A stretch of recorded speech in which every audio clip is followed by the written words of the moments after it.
कल्याणाभ्यर्थानि कल्याणप्रदायिने श्रीमद्वेङ्कटनाथाय श्रीनिवासाय नमः। अप्रमं पद्यरहितं नगरं विमलं सदा आनन्दतीर्थमगलं प्रति तापत्रयापहं मूकोऽपि यत्प्रसादेन मुकुन्दश्रीनायके राजराजायते विद्धो राघवेन्द्रं समाश्रये आपादमुनिपर्यन्तं गुरूणाम् आकृतिं स्मरे वेदविज्ञान दर्शन्ति भगवताः श्रीगुरुभ्यो नमः।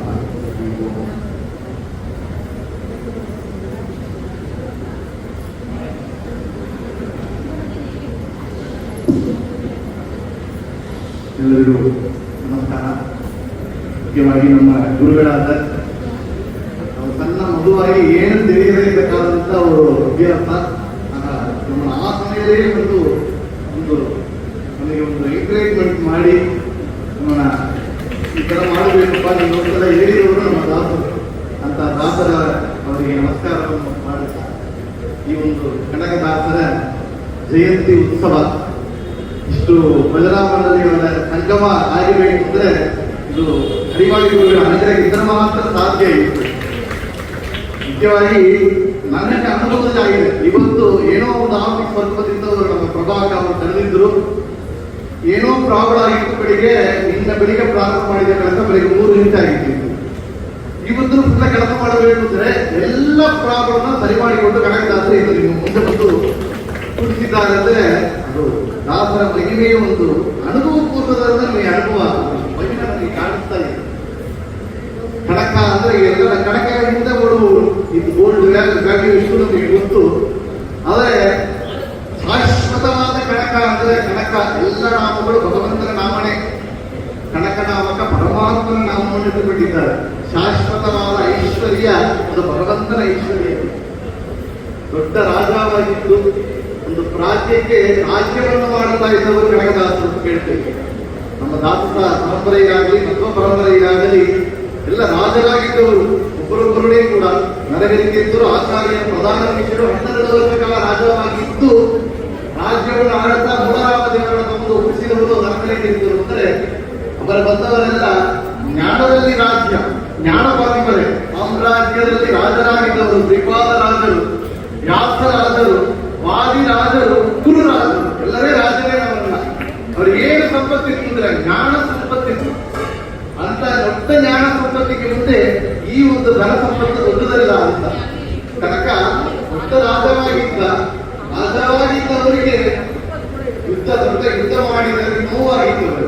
ನಾವು ಕೇಳ್ತೇವೆ ಚರಿತ್ರೆಯಲ್ಲಿ, ಯುದ್ಧದಲ್ಲಿ ಮೈ ನೋವಾಗಿ ಜ್ವರ ಬಂದು ಪ್ರಾಣ ಹೋಗುವಂತ ಒಂದು ಪರಿಸ್ಥಿತಿ ಬಂದಾಗ ಈ ದೇಹವನ್ನ ಆ ಭಗವಂತ ನಿನಗೆ ಈ ಕೊಟ್ಟ ದೇಹ ನಿನಗಾಗಿ ಕೊಡುತ್ತೇನೆ, ಈ ಜನ್ಮವನ್ನ ನಿನಗಾಗಿ ಮೀಸಲಿಡುತ್ತೇನಪ್ಪ, ನನ್ನ ರಕ್ಷಣೆ ಮಾಡು ಅಂತ ಭಗವಂತನಲ್ಲಿ ಪ್ರಾರ್ಥನೆ ಮಾಡಿದಾಗ ನಿನಗೆ ದಾಸನಾಗಿ ಸೇವೆ ಮಾಡುತ್ತೇನೆ ಅಂತ ಅವರು ಶರಣಾಗತಿ ಹೋಗಿದಾಗ ಪರಮಾತ್ಮ ಅವರಿಗೆ ಎಲ್ಲ ನೋವನ್ನು ಪರಿಹಾರ ಮಾಡಿದ. ಅವರಿಗೆ ಎಲ್ಲ ನೋವಿದೆ, ಕೈಕಾಲ ನೋವು, ಕಲರ್ಕೊಳಕಾಗೋದಿಲ್ಲ, ಮೊಳಕಾಲ ನೋವಿದೆ, ಮನಸ್ಸು ನೋವು ಇದೆ. ಈಗ ಫಿಸಿಕಲಿ ಮೆಂಟಲಿ ನಾವು ಈಗ ಎಲ್ಲರೇ ಕಷ್ಟಪಡ್ತಾ ಇದ್ದೇವೆ.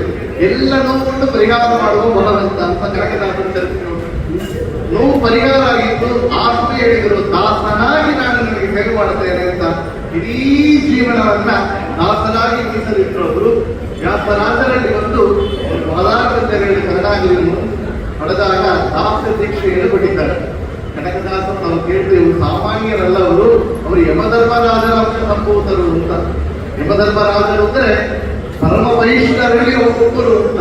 ಜಾತಕ್ಕೆ ಕೇಳಿದೆವು, ಅಜಾವಳ ಚರಿತ್ರೆಯಲ್ಲಿ ವಿಷ್ಣು ದೂತರು ಬಂದು ಹೇಳ್ತಾರೆ, ಅಜಾವಳನ ವಿಷ್ಣು ದೂತರು ಯಮದೂತರು ಮಾತಾಡುತ್ತಾರೆ, ಸಂಭಾಷಣೆ ನಡೀತಾ ಇದೆ. ಇವತ್ತು ತುಂಬ ಪುಣ್ಯ ಮಾಡಿದವ ಅಂತ ಹೇಳಿದ್ರು ವಿಷ್ಣು ದೂತರು. ಇಲ್ಲ, ಇಷ್ಟು ಪಾಪಗಳು ಮಾಡಿದವ ಅಂತ ಅಲ್ಲಿ ಯಮದೂತರು ಹೇಳಿದಾಗ, ಇಲ್ಲ ಯಮದೂತರು ಬಂದು ನಿಮ್ಮ ರಾಜನ ನಡುವಿಕೆ ಎಂದು ಕಳಿಸಿಕೊಟ್ರು ವಿಷ್ಣು ದೂತರು. ಆಗ ಅವರೆಲ್ಲವೂ ಯಮಧರ್ಮರಾಜರಿಗೆ ಕೇಳಿದಾಗ, ಯಾರೊಬ್ಬ ತನ್ನ ಜೀವನದಲ್ಲಿ ಭಗವಂತನ ನಾಮವನ್ನು ಅವನ ನಾಲಿಗೆಯಲ್ಲಿ ಇಟ್ಟುಕೊಂಡಿದ್ದಾನೆಯೋ ಮುಟ್ಟಬೇಡಿ ಮುಟ್ಟಬೇಡಿ ಮೊರೆಗವನ ದಾಸರನ್ನ. ಅದೇ ಕನಕದಾಸರು ಹೇಳ್ತಾರೆ, ಮುಟ್ಟಬೇಡಿ ಮುಟ್ಟಬೇಡಿ. ಯಾರು ಮುಟ್ಟಬಾರದು ಅಂದ್ರೆ ಆ ನರಗರಿಯ ದಾಸರನ್ನ ಮುಟ್ಟಬೇಡಿ. ಎಂತ ಭಕ್ತಿ, ಅಂತ ಭಕ್ತಿಯನ್ನು ತೋರಿಸಿದವರು ಅಂದ್ರೆ ಯಮಧರ್ಮರಾಜರಾಗಿದ್ದ ಅಧಿಪದೇಶವನ್ನು ಮಾಡಿದರು. ಅವರೇ ಇಲ್ಲಿ ಕನಕದಾಸರಾಗಿ ಒಂದು ಅಪರಾಧ ಅವರು ಒಂದು ಭಕ್ತಿಯಿಂದ ಪ್ರಚಾರ ಮಾಡಿದರು. ಇದು ವ್ಯಾಸರಾಜನಿಗೆ ಇರುವುದು ಬಂದವರು ಯಾರು? ಯಮಧರ್ಮರಾಜರ ಅಂಶ ಸಂಪೂತರು, ಸಾಮಾನ್ಯರಲ್ಲ. ಅವರೇ ಧರ್ಮರಾಜರಾಗಿ ಅವತಾರವನ್ನು ಮಾಡಿದ್ದಾರೆ, ಅವರೇ ವಿವರಣಾಗಿ ಅವತಾರವನ್ನು ಮಾಡಿದ್ದಾರೆ. ಇಲ್ಲಿ ಕನಕನಾಗಿ ಒಂದು ಅವತಾರ ಮಾಡಿದ್ದಾರಲ್ಲ, ನನಗೆ ಉಪದೇಶ ಮಾಡಿ ಸ್ವಾಮಿ ಅಂತ ಹೇಳಿ. ನೋಡಿ, ಇದು ದೊಡ್ಡ ಕುಲದಲ್ಲಿ ಅಲ್ಲ. ಭಗವಂತನ ಭಕ್ತಿಗೆ ಭಗವಂತ ಜಾತಿಯನ್ನು ನೋಡೋದಿಲ್ಲ, ವರ್ಣವನ್ನು ನೋಡೋದಿಲ್ಲ, ಜನರನ್ನು ನೋಡೋದಿಲ್ಲ, ಏನು ಕೇಳುವುದಿಲ್ಲ. ಈ ಮಾತನ್ನು ಹೇಳಿದವರು ಯಾಕಂದ್ರೆ ನಮ್ಮ ಆಚಾರಗಳು ಎಲ್ಲರೂ ಮುಕ್ತಿಯೋಗ್ಯರೇ. ಮುಕ್ತಿಯ ಯಾರು ಅಂದ್ರೆ ಅದು ಬ್ರಾಹ್ಮಣರಿಗೆ ಮಾತ್ರ ಇಲ್ಲ, ಜ್ಞಾನಿಗಳಿಗೆ ಮಾತ್ರ ಇಲ್ಲ. ಆಗ ವರ್ಣ ಆಶ್ರಮಕ್ಕೆ ಮೀರಿದ್ದು ಎಲ್ಲರಿಗೆ ಸಂಪೂರ್ಣ, ಎಲ್ಲರೂ ಯಾವಾಗ ಎಲಿಜಿಬಲ್ ಯೋಗ್ಯತೆ ಇದ್ದರೆ ಅಂತ. ಆಗ ಎಲ್ಲರನ್ನೇ ಮುಕ್ತಿಗೆ ಪ್ರವೇಶ ಮಾಡಬೇಕು. ಆಗ ಜ್ಞಾನ ಎಲ್ಲರಿಗೆ ಜ್ಞಾನ ಉಂಟು, ವೇದಕ್ಕೆ ಅಧಿಕಾರ ಇಲ್ಲ, ಅದನ್ನು ಜ್ಞಾನಕ್ಕೆ ಅಧಿಕಾರ ಇದೆ. ಅದರಿಂದಲೇ ನೋಡಿ ಆ ಆಚಾರ್ಯರ ಸಿದ್ಧಾಂತವನ್ನ ಜ್ಞಾನವನ್ನು ಮುಟ್ಟಿಸಬೇಕು ಅಂತ ಹೊರಬರುವುದರ ಮಾತು. ಪ್ರಾಂತೀಯ ಭಾಷೆಯಲ್ಲಿ ಸ್ತ್ರೀಗಳಾಗಲಿ ಪುರುಷರಾಗಲಿ ಎಲ್ಲ ಜಾತಿಯವರಾಗಲಿ ಎಲ್ಲರಿಗೂ ಕೂಡ ಜ್ಞಾನವನ್ನು ಮುಟ್ಟಿಸಬೇಕು, ಭಕ್ತಿಯನ್ನು ಮುಟ್ಟಿಸಬೇಕು ಅಂತ ಹೊರಟವರು ಅಂದ್ರೆ ನಮ್ಮ ದಾಸರಲ್ಲ, ಅದರ ಮೊದಲೇ ಹೇಳಿದವರು ಮಾತಾಡ. ಆ ರೀತಿಯಲ್ಲಿ ಆಚಾರ್ಯರ ಮಾತನ್ನು ನೋಡಿ ಸರಿಯಾಗಿ ಕುಳಿತುಕೊಂಡು ವ್ಯಾಸರಾಜರ ಯೋಗ್ಯತೆಯನ್ನು ನೋಡಿ ಅವರಿಗೆ ಉಪದೇಶವನ್ನು ಮಾಡಬೇಕು. ಏನು ಉಪದೇಶ ಮಾಡಬೇಕು? ಕುರುಪನಾದವರಿಗೆ ಏನು ಮಂತ್ರ? ಕುರುಪನಿಗೆ ಮಂತ್ರ ಕೋಣ ಮಂತ್ರ. ಕೋಣ ಅಂದ್ರೆ ಏನು? ಯಮಧರ್ಮರಾಜನ ವಾಹನ. ಇವರು ಕೋಣ ಮಂತ್ರ ನೋಡಿ. ಗುರುವಿನ ಮಾತಿನ ಮೇಲೆ ಎಷ್ಟು ನಿಷ್ಠೆ ಇದೆ ಅಂತ ನಾವು ಹೇಳ್ತೇವೆ, ಎಲ್ಲ ಹೇಳ್ತೇವೆ ಗುರುಭಕ್ತಿ ಇದೆ, ಗುರುಭಕ್ತಿ ಇದೆ ಅಂತ. ಗುರುಗಳು ಕೆಲವು ಒಂದು 10 ನಿಮಿಷ ಕಾಯಬೇಕು ನೀವು ಮಾಡ್ಕೊಂಡ್ಬೋದಿಲ್ಲ, ನಮಗೆಲ್ಲ ಹೇಳಿಕೊಟ್ಟಿರ್ತಾರೆ. ಇನ್ನು ಈ ಸಾರಿ ಆಫರ್ ಹೇಳಿಕೊಳ್ಳಕ ಸ್ನಾನ ಮಾಡಿ ಅಂದ್ರೆ ಆಫರ್ ನಮ್ಮನೆಗೆ ಮಾಡಿಬಿಟ್ಟು ಇಷ್ಟು ಮಂದಿ ಈ ಜಾಗ ಕೊಡ್ತಾರೆ, ನಮಗೊಂದು ರೆಕಗ್ನಿಷನ್ ಕೊಡಲೇ ಅಂತ ನಮಗೆ ಕಾಣಿಸುತ್ತೆ. ಗುರುಗಳ ಮೇಲೆ ಎಷ್ಟು ನಿಷ್ಠೆ ಅಂದರೆ ತಾಯಿಯರು ನಮ್ಮ ಶಿಷ್ಯರ ಮೋಕ್ಷ ಬೇಕು ಅಂತ ಹೇಳಿ ಅಗ್ನಿ ಪ್ರವೇಶ ಮಾಡಿದ್ರೆ ಕೊಡದಂತ ಶಿಷ್ಯ ಹೇಳ್ತೇವೆ ಚರಿತ್ರೆ. ಕನಕದಾಸರು ಏನು ಮಂತ್ರ? ಕೋಣ ಮಂತ್ರ. ಇದೇನೋ ಏನೋ ಮಂತ್ರ ಅಂದ್ರೆ ಅಷ್ಟಾಕ್ಷರ ಮಂತ್ರ, ದ್ವಾದಶಾಕ್ಷರ ಮಂತ್ರ, ಏನೋ ಬೀಜಾಕ್ಷರ ಮಂತ್ರ ಹೇಳಿಕೊಡಲ್ಲ, ಅದು ಬಿಟ್ಟು ಏನೋ ಕೋಣ ಮಂತ್ರ ಅಂತ ಹೇಳಿದಾರಲ್ಲ, ಆಗ ನೆನಪಿಕೊಳ್ಳವರು ಕೋಣ ಕೋಣ ಕೋಣ ಕೋಣ ಅಂತ ಕೋಣ ಮಂತ್ರನೇ ಬೆಳೆದೇ ಸ್ಮರಣ ಮಾಡಿದರೆ ಯಮಧರ್ಮರಾಜನ ಕೋಣಲ್ಲಿ ಬಂದಿತ್ತು. ಯಮಧರ್ಮರಾಜನ ವಾಹನ ಪ್ರತ್ಯಕ್ಷವಾಗಿ ಬಂದಿದೆ. ಆಚಾರ್ಯ ವ್ಯಾಸರಾಜನ ಒಂದು ಗುರುಗಳೇ, ನೀವು ಹೇಳಿದ್ರಿಲ್ಲ ಕೋಣ ಬಂದಿದೆ, ನೀವು ಹೇಳಿದ್ರೆ ಜಪ ಮಾಡಿದೆ ಕೋಣವೇ ಬಂದಿದೆ ಅಂತ ಹೇಳೋರು. ವ್ಯಾಸರಾಜರು ಎಷ್ಟೊಂದು ಲಾಂಗ್ ವಿಷನ್ ಅಂತ. ನಮ್ಮ ಹಿಂದೂ ಮತ ಸನಾತನ ಧರ್ಮ ಉಳಿಯಬೇಕು ಅಂದ್ರೆ ಭಾರತ ದೇಶದಲ್ಲಿ ಬೇರೆ ಅನ್ಯರ ಪ್ರವೇಶ ಇರಬಾರದು, ರಕ್ಷಣೆ ಆಗಬೇಕು. ನಮ್ಮ ಮಕ್ಕಳು ಈಗ ಹೊರಗೆ ಹೋಗುತ್ತಾರೆ, ಅವನ್ನೆಲ್ಲ ಕಟ್ಟಿ ಸರಿಬೇಕು ಅಂದ್ರೆ 732 ಮುಖ್ಯ ಪ್ರಾಣದೇವರನ್ನ ಪ್ರತಿಷ್ಠಾಪನೆ ಮಾಡಿ ಆ ವಾಯುದೇವರ ಅನುಗ್ರಹ ಮಾತ್ರದಿಂದಲೇ ನಮ್ಮ ಸನಾತನ ಧರ್ಮ ಉಳಿಯುತ್ತೆ ಅಂತ ಅದನ್ನು ಮುಂದೆ ಬರೋದ್ರೆ ಹಿಂದೆ ಮಾಡಿ ತೋರಿಸೋದು ವ್ಯಾಸರಾಜರು. ಇಲ್ಲಿ ಅವರಿಗೆ ಗೊತ್ತಿ ಯಾತಕ್ಕೆ ಹೇಳಿದ್ರು ಅಂದ್ರೆ ದೊಡ್ಡ ಗಿರ ನಿರ್ಮಾಣ ಆಗಬೇಕಾಗಿದೆ. ಇಡೀ ಗ್ರಾಮದ ಜನಗಳೆಲ್ಲ ಸೇರಿ ಕೆಲಸ ಮಾಡ್ತಾ ಇದ್ದಾರೆ, ಆಳಕ್ಕೆ ಸಾಧ್ಯ ಇಲ್ಲ. ನೋಡಿದ್ರು ಕನಕ ದೊಡ್ಡ ಗೆರೆ ಆಗಬೇಕಾದಪ್ಪ, ಈ ಕೋಣವನ್ನು ಇಟ್ಟುಕೊಂಡು ಈ ಕೆಲಸವನ್ನು ಮಾಡಿ. ಆ ಸಮಯದಲ್ಲಿ ಅಲ್ಲಿ ಕೂಡ ಸಮುದಾಯಕ್ಕಾಗಿ ಸೋಷಿಯಲ್ ಸರ್ವಿಸ್ ಮಾಡಿದವರು ವ್ಯಾಸರಾಜರು. ಏನು ರೀತಿಯಲ್ಲಿ ಮಾಡಿದ್ದಾರೆ ನೋಡಿ. ಇವತ್ತು ನೋಡಿದರೆ ಎಲ್ಲಿ ಹೋದ್ರೆ ವ್ಯಾಸರಾಜರ ಗೆರೆ ಅಂತಿದೆ. ಆ ಕಾಲದಲ್ಲಿ ಸುತ್ತೀಲಿ ಬ್ರಾಹ್ಮಣರಿಗೆ ಪಂಡಿತರಿಗೆ ಮನೆ, ಮಧ್ಯದಲ್ಲಿ ಗೆರೆ, ಎಲ್ಲ ತೀರ್ಥ ಸ್ನಾನ ಅಲ್ಲಿ ಅನುಷ್ಠಾನ ಮಾಡಬೇಕು. ಮಳೆ ನೀರು, ರೈನ್ ವಾಟರ್ ಹಾರ್ವೆಸ್ಟಿಂಗ್ ನಡೆದ ಇದೆಲ್ಲ ಮನೆ ಕಟ್ಟಿಬಿಟ್ಟಿದ್ದೇವೆ. ಅಪಾರ್ಟ್ಮೆಂಟ್ ಮಳೆ ನೀರನ್ನ ಒಳಗೆ ಬಂದು ಕೂತಿದೆ. ವ್ಯಾಸರಾಜರ ವಿಷನ್ ಹೆಂಗಿತ್ತು, ಆ go green concept rain water harvesting ಅವರು ಮಾಡಿ ತೋರಿಸಿದ್ದಾರೆ. ಆ ರೀತಿಯಲ್ಲಿ ಕೋಣ ಮಂತ್ರವನ್ನು ಉಪದೇಶ ಮಾಡಿದರೆ ಕೋಣ ಬಂದಿದೆ. ಆಗ ಮುಂದೆ ಅವರಿಗೆ ಕಾಗಿ ನೆಲೆಯ ಆದಿಕೇಶವ. ಯಾತಕ್ಕೆ ಅಂದರೆ ಅವರು ಗ್ರಾಮದಲ್ಲಿ ಆದಿಕೇಶವನ ಪ್ರತಿಷ್ಠಾಪನೆ ಮಾಡಿದರು. ಮಾಡಿ ಅಲ್ಲಿ ಪೂಜೆಯನ್ನು ಮಾಡಿ ಆದಿಕೇಶವನ ಸ್ಮರಣ ಉಪಾಸನೆಯನ್ನು ಮಾಡಿದವರು ಅವರು ಅಂತ ಸಂಕ್ಷಿಪ್ತವಾಗಿ ಹೇಳ್ತೇವೆ. ಈ ಒಂದು ಕುರುಪಡಿ ಇಂಥ ಮಂತ್ರ, ಇಂಥ ಒಂದು ಸ್ಥಾನ ನೋಡ್ರಿ. ವ್ಯಾಸರಾಜರ ಗೋಪಾಲಕೃಷ್ಣನ ಪೂಜೆ ಆಗಬೇಕು ಅಂದ್ರೆ ಎಷ್ಟು ದೊಡ್ಡ ಸಭೆ ಇರಬೇಕು. 24 ಸನ್ಯಾಸ ಶಿಷ್ಯರು, ಕೇಶವ ಒಡೆಯರು, ನಾರಾಯಣ ತೀರ್ಥರು, ಮಾಧವ ತೀರ್ಥರು, ಗೋವಿಂದ ಒಡೆಯರು ಪಕ್ಕದಲ್ಲಿದ್ದಾರೆ, ಪುರುಷೋತ್ತಮ ಒಡೆಯರು, ಗೋವಿಂದ ಒಡೆಯರು ನವಬೃಂದಾವನದಲ್ಲಿದ್ದಾರೆ, ವಿಷ್ಣು ತೀರ್ಥರು ಇದ್ದರು, ಅವರೇ ಹಿಂದೆ ವಿಜಯೇಂದ್ರ ತೀರ್ಥರಾದರು ಅವರು. ಆ 24 ಸನ್ಯಾಸ ಶಿಷ್ಯರು, 10,000 ಶಿಷ್ಯರುಗಳು ಪುರಂದರದಾಸರಿಗೆ ದೀಕ್ಷೆ ಕೊಟ್ಟಿದ್ದಾರೆ. ನಾರದಾಂಶ ಸಂಭೂತರು, ಆ ಕಡೆ ವಾದಿರಾಜರು ಅವರಲ್ಲಿ ಇದ್ರು ಅಂತ ಕೇಳ್ತಾರೆ. ಇಷ್ಟು ದೊಡ್ಡ ಸಭೆ ಕೃಷ್ಣದೇವರಾಯ ಒಂದು ದಿನಕ್ಕೆ 3 ಬಾರಿ ಒಂದು ನಮಸ್ಕಾರ ಮಾಡ್ತಾ ಇದ್ದಂತೆ ವ್ಯಾಸರಾಜರಿಗೆ. ಅಂತ ಸಮಯದಲ್ಲಿ ಗೋಪಾಲ ಕೃಷ್ಣದೇವರ ಪೂಜೆ ಅಂದರೆ ವಾದ್ಯಘೋಷ ಮಾಡಬೇಕು, ಅಂದ್ರೆ ಕಣಕ ಮಾಡಬೇಕು. ಹೊರಗೆ ಬಂದುಬಿಟ್ಟು ಗೋಪಾಲ ಕೃಷ್ಣನ ಮಂಗಳಾರತಿಗೆ ವಾದ್ಯಘೋಷ